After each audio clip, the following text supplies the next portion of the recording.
Call of a quick single. Mala needs to get going. He does.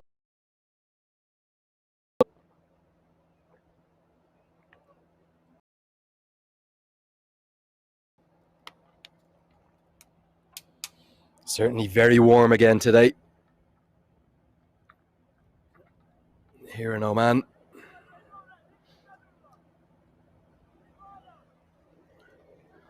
People watching on from all around the world.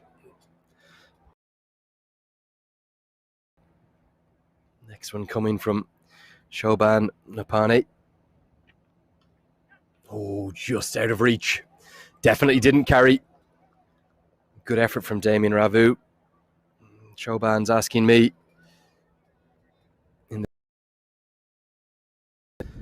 about the decision of the ICC not to conduct those under-19 World Cup qualifiers for the Asia region. Of course, Nepal, they've missed out because of that decision, and it's not the only region that's been affected. The Americas and East Asia Pacific as well. Their qualifiers for the under-19 Cricket World Cup. I believe it's by the performance of the under-19 side over the previous 5 years in the 5 World Cup cycles, which certainly isn't the perfect way to decide who qualifies with so much at stake to go out there to the Caribbean and the Cricket World Cup, under-19 Cricket World Cup in 2022. But you can absolutely understand why those tournaments haven't been possible. We've lived through a once-in-a-lifetime in the shape of the COVID-19 pandemic, and I think every effort is now being made to play as much of the international cricket as possible, but there's some parts of the world, because we've seen with that Asia region, just so many different rules and regulations and quarantine times, making it absolutely impossible to get that under-19 qualifier played. You always want things to be decided on the pitch. I think the better news is that we are seeing the return of Cricket World Cup League 2 after an 18-month hiatus, and a real dedicated focus from all 7 of the competing sides to get as much of those 36 ODIs played as possible to decide the 3 qualifiers for the 2023 World Cup qualifier, that is. Pathway through to the qualifier to give them a chance to go to the main.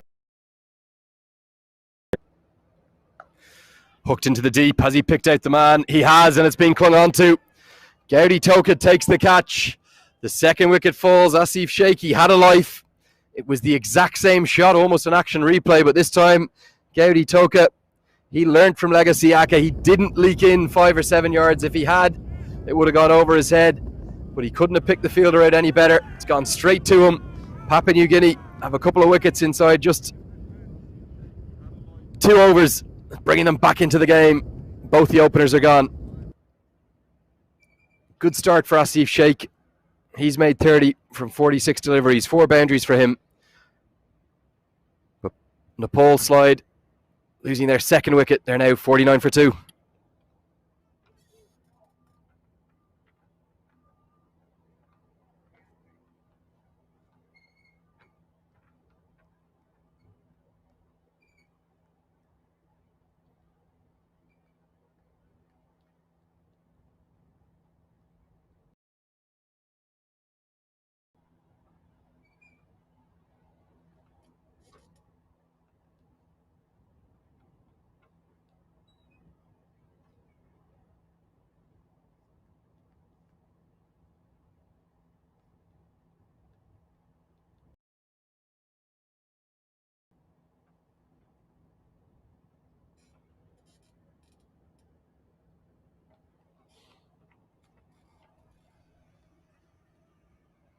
So Arif Sheikh, it's going to be in at number 4.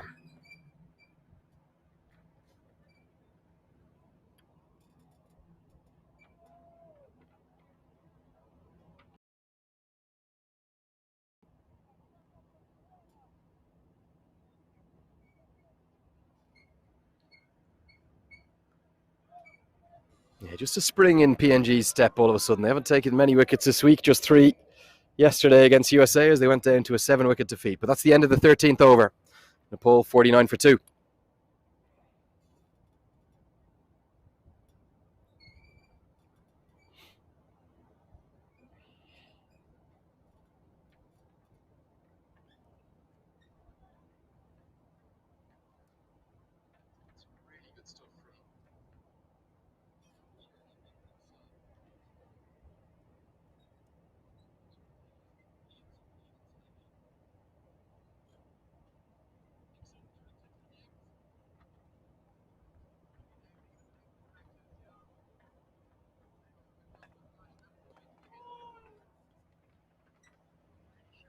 So Soper will continue from the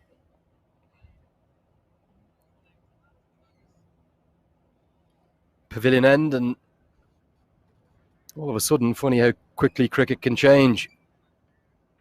A couple of overs ago, the opening pair were looking determined to chase this down single-handedly between the two of them.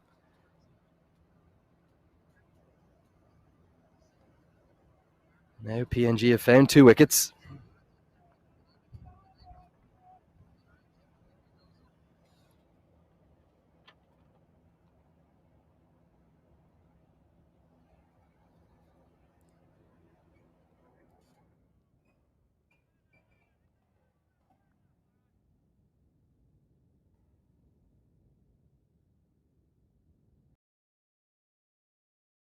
Opens the face this time behind square on the offside.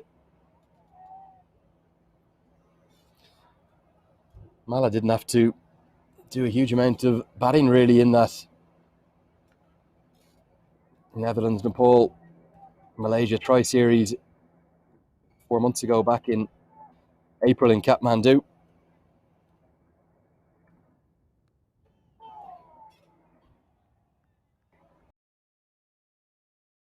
And the reason he didn't have to do too much batting was because his teammates were just so impressive, winning by 9 wickets against Netherlands, 9 wickets against Malaysia. They then went down to Netherlands, chasing down 206. Their record chase being led by Baz de Leede.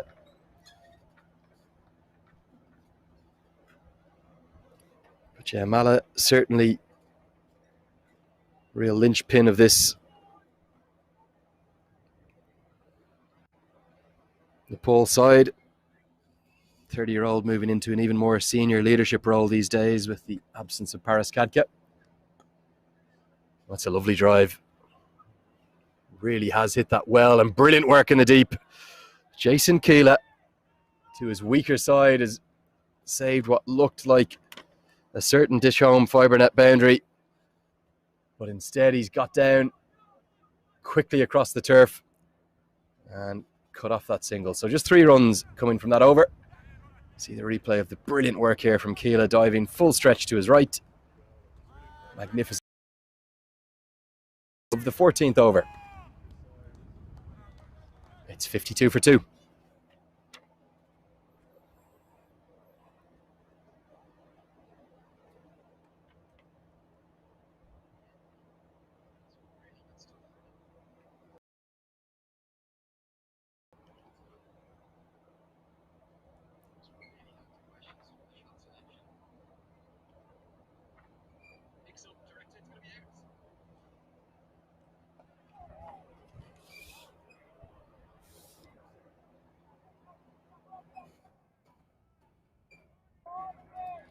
Not too many good passages.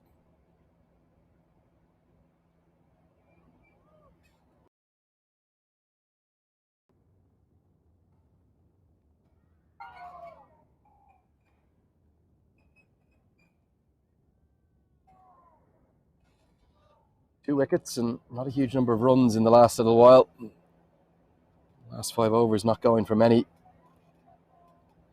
I think a lot of that just the fact Kushal Bertel couldn't get the strike.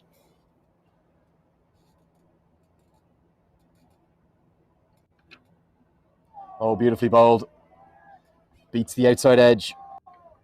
Just really a prod from Gyanendra Mala outside the off stump. Gets a little bit squared up as well by this delivery. But yeah, the last 5 overs, it's 15 for 2, and it's been all PNG. Just how quickly a game can change.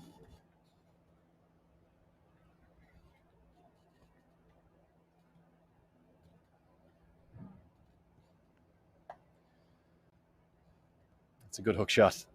Difference between that hook shot and the one that Asif Sheikh departed to, and indeed was also dropped off. He's really tried to hit that from high to low. He's ensured to keep it down all the way throughout that shot. He was never trying to hit it in the air, Gyanendra Mala. Well in control of the stroke. That means he survives, gets the single. Here's the difference for Sheikh was picked out the man in the deep.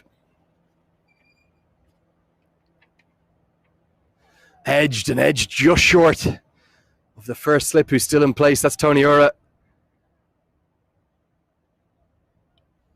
I think Arif Sheikh just looking to run this down to third man to get off the mark, and if anything, it's not come off an edge, maybe more of the face of the bat, but it's gone very fine indeed. Straight to the first slip fielder, but was never going to carry to him. And quite deep, both Kipling, Doriga the keeper, and the first slip, Tony Ura.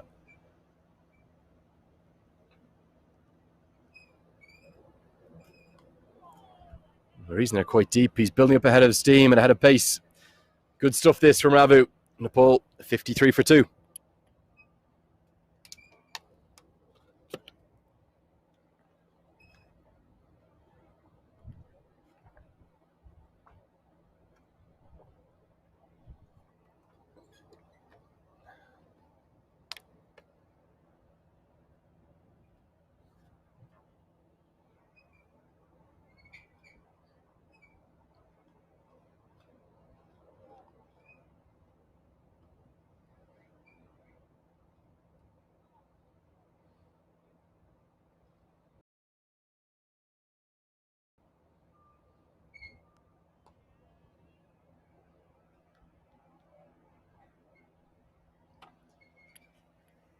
Yeah, that graphic on your screen really just indicates how strong a little period it's been for Papua New Guinea, just like when they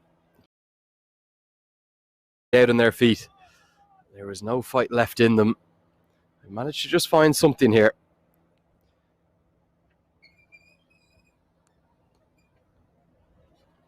Soper and Damien Ravu, and before that CJ Amini combining to keep things tight.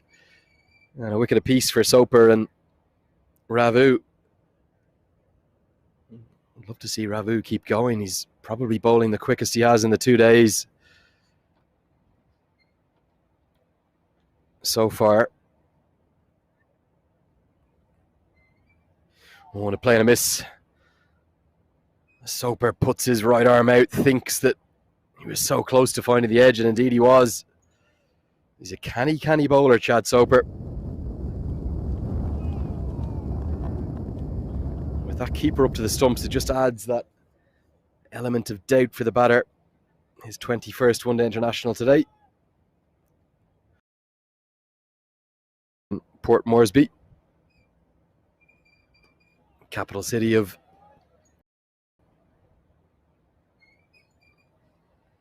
and all this for Papua New Guinea is building up to a really historic.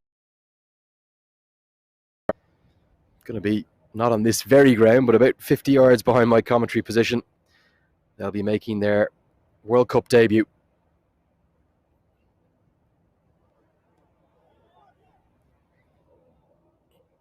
T20 World Cup, which will be co-hosted by UAE and Oman.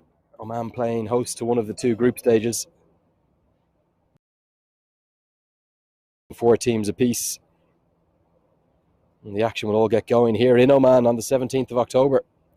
Papua New Guinea against the hosts. Oman in the day game before Bangladesh, Scotland in the day-nighter in the evening. So we get to the end of the 16th over. 53. Maiden over.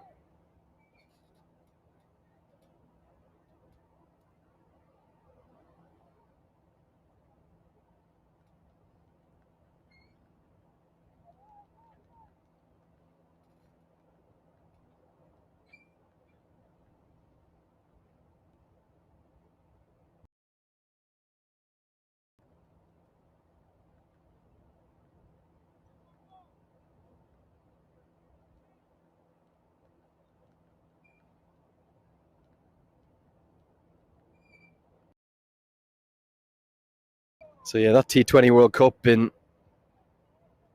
almost exactly 6 weeks' time now will get going here in Oman. What a story, this rise of Oman cricket.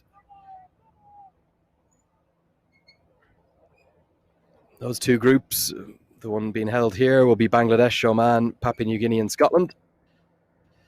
And the group will be Ireland, Namibia, Netherlands and Sri Lanka. So 3 test nations out of those 8 teams, but only 2 from each group can go through. So a huge opportunity for the likes of a Namibia or a Netherlands.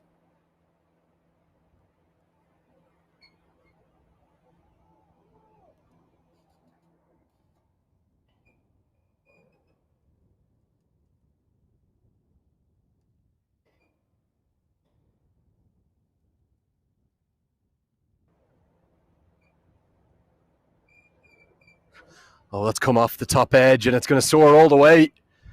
Going to be the first maximum of the innings. I don't think where Arif Sheikh was looking to hit it. I think he was looking to go over the offside, but real pace and bounce. Maybe he was looking to hit it that way a little bit more, but with third man in place, I thought he was looking to go square. Doesn't matter. It's flown all the way for 6. That's the pace that Ravu has. Really getting it through. An athletic shot right up into the air. Intending to play that uppercut. Arif Sheikh gets off the mark with a maximum.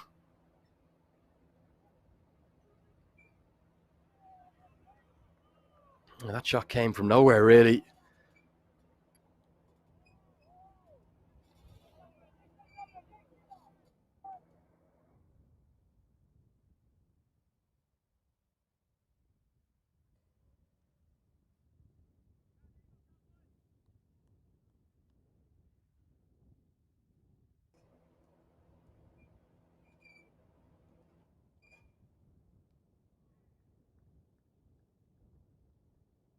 Sheikh will get that down to third man for a single.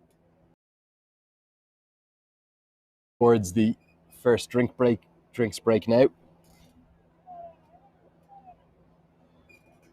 Funny old game, cricket. If Papua New Guinea could just try and find a way to get a 3rd, 4th or 5th wicket, maybe before the halfway stage, maybe they can find a way into this game. Nepal still heavy favourites. And they are going to find a 3rd wicket. The bouncer tactic has worked. He's bounced them out and he's bounced out. The Nepal captain, Guinea Mala, who couldn't resist the hook shot. It's come off the top edge. The keeper's taken the catch. Papua New Guinea have a 3rd. We've got a game on here at the Oman Cricket Academy. Brilliant stuff from Damien Ravu. He's deserved that. Great delight. Great to see PNG back celebrating. Tough day for them yesterday. And a tough day with the bat, but they've been really good with the ball, particularly for the last 20 minutes or so. So Guinea Mala is gone for 6. Nepal now 60 for 3.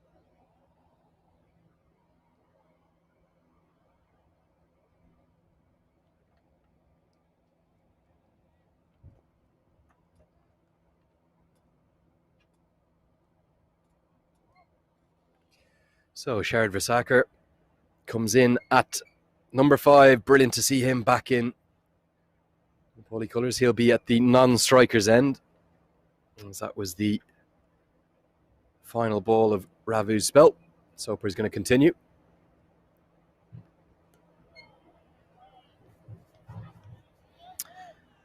Yeah, Versaker's been around an awfully long time. One of the real icons of Nepal cricket.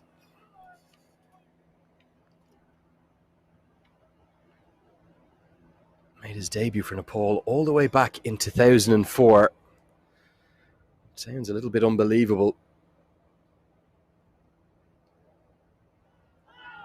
Big appeal, but definitely going over the top.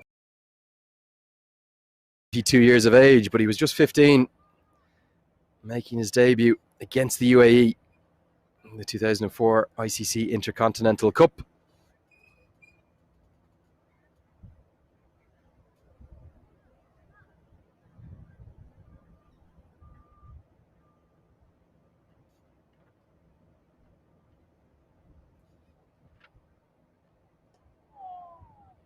Very technically correct, Visakar, but he's found himself out of the T20 side for the moment, as Nepal selectors are favouring youth to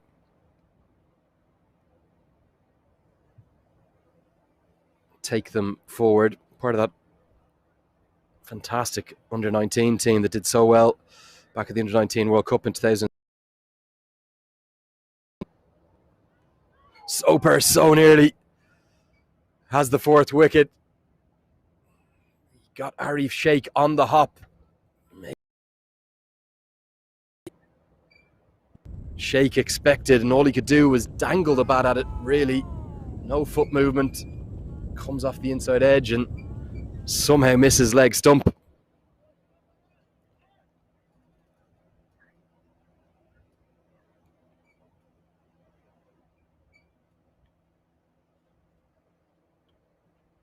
Look at the timeline at the bottom of your screen. With the exception of that 6, it's been nothing but dots and the occasional single and wickets. So PNG do not rule them out of this match. A lot of cricket yet to be played. Visakar punches that one down the ground. A nice on drive. Always good to feel bat on ball early in your innings. But he's such an experienced cricketer. He won't be panicking in any way, shape or form.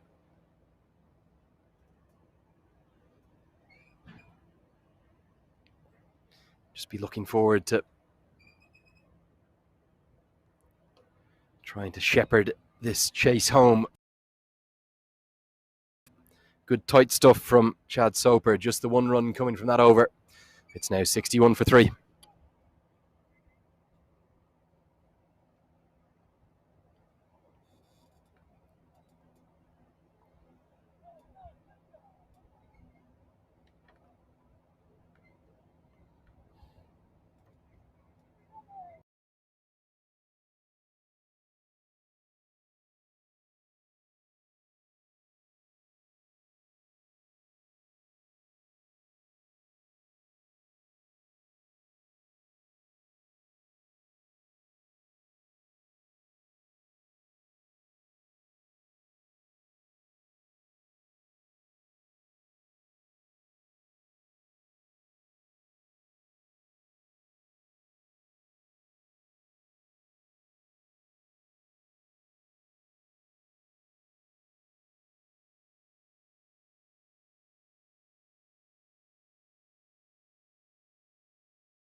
There was balls fumbled everywhere.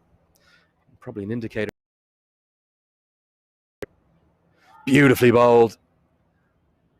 Well, that's the perfect leg break. And again, a perfect example of that trajectory that Amini bowls at. Look at this. It was flat, kept coming towards the batsman, and despite the attempted forward defence, Visakar couldn't make contact through to the keeper. Slip could be in action here.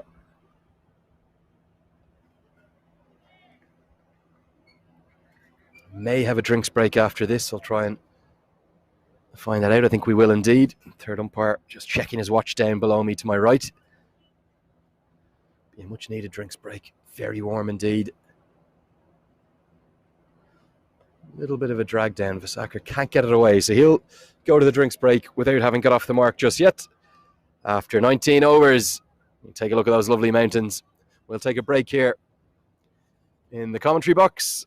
As well, the third umpire thinks it's drinks, and the two umpires seem to have relented. They have, and now the teams are coming on. We've got there eventually. We'll take a bit of a break. Nepal 62 for 3. They require 135 to win.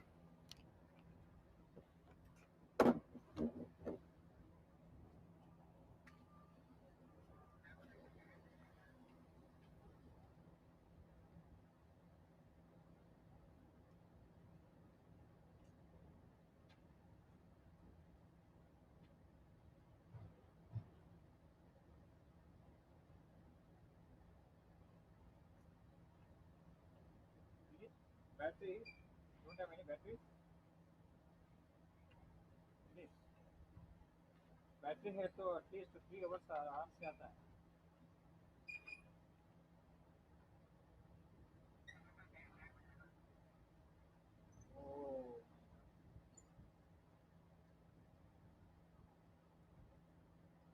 Harish check ಮಾಡಿ sir, ಅಲ್ಲಿ ಬಾಕ್ಸಲ್ಲಿ power ಬಾಕ್ಸಲ್ಲಿ players sitting ಇದೆಯಲ್ಲ, ಅಲ್ಲೇ ನಾನು ಹೋಗಿರೋದು. Check ಮಾಡ್ತೀರಾ ನೋಡಿ.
कम तक आता है आराम से. प्रॉब्लम क्या हो रहा है? नहीं चल रहा. वो प्लेयर बैठा है ना सर, वो उधर डाल दिया केबल. प्लेयर आने माने के टाइम में हाँ ಬರ್ತಾ ಇದೆಯಾ? नहीं चल रहा अभी. ಬರ್ತಾ ಇಲ್ವಾ?